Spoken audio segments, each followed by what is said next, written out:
Hi students, आज हम आपके लिए लाए हैं क्लास 12th का केम फिजिक्स का मोस्ट इम्पोर्टेंट क्वेश्चन, किरचॉफ के वैद्युत परिपथ संबंधी नियम।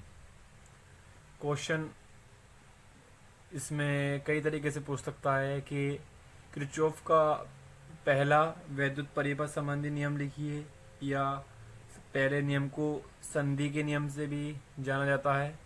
ये किरचॉफ का संधि नियम लिखिए और किरचॉफ के दोनों नियमों को लिखिए। इस तरीके से आपसे क्वेश्चन पूछ सकता है, और ये क्वेश्चन इतना मोस्ट इम्पोर्टेंट है कि हर साल आता है लगातार। 2014 ये 5 साल तक का रिकॉर्ड है, 6 साल तक का। इससे पहले भी ये आ चुका है, 2014 में आ चुका है, 2015, 2016, 2017, 2018 और जो फिलहाल में जो एग्ज़ाम हुए हैं 2019 के, उसमें भी ये क्वेश्चन आया था। और 2020 में भी इसके आने के पूरे चांसेस हैं, तो इसको बहुत ही अच्छे तरीके से आप याद कर लीजिए। तो क्वेश्चन का जो पहला नियम है इस प्रकार है।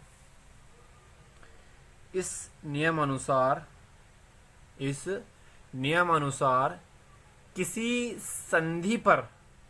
किसी संधि पर मिलने वाली सभी धाराओं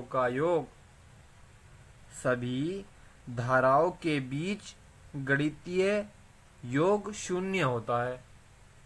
सभी धाराओं के जो बीच गणितीय योग होता है वो शून्य होता है, अर्थात सिग्मा आई बराबर 0। चित्र अनुसार जो संधि की ओर आ रही हैं वो प्लस की हैं, और जो संधि से बाहर की ओर आ रही हैं, बाहर की ओर जा रही हैं, वो माइनस की हैं। धारा I1 जो है संधि की ओर आ रही है तो ये पॉजिटिव होगी, प्लस होगी। I2 संधि से बाहर की ओर जा रही है तो ये निगेटिव होगी। और I3 ये भी बाहर जा रही है, ये भी निगेटिव होगी। I4 भी बाहर जा रही है, ये भी निगेटिव होगी। और I5 अंदर आ रही है, ये पॉजिटिव होगी।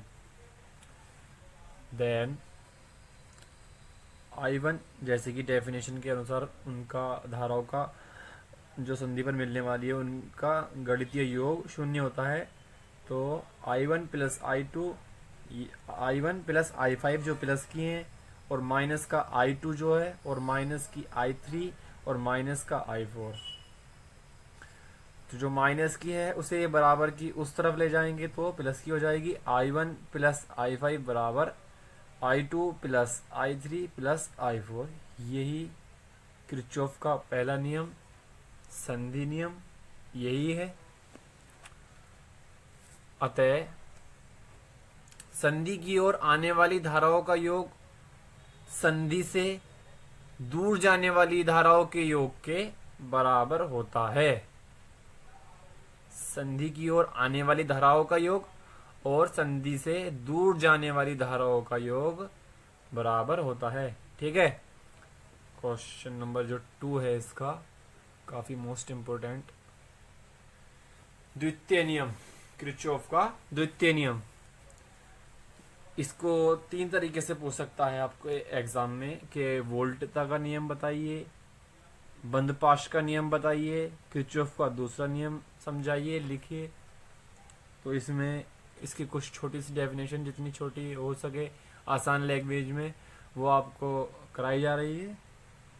इस नियम अनुसार किसी बंधपाश के विभिन्न खंडों में बहने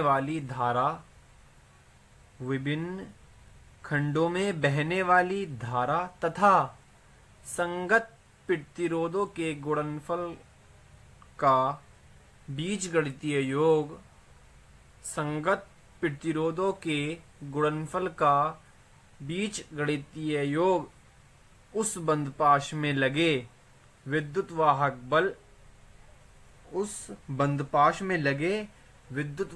बलों के बीच गणितीय योग के बराबर होता है।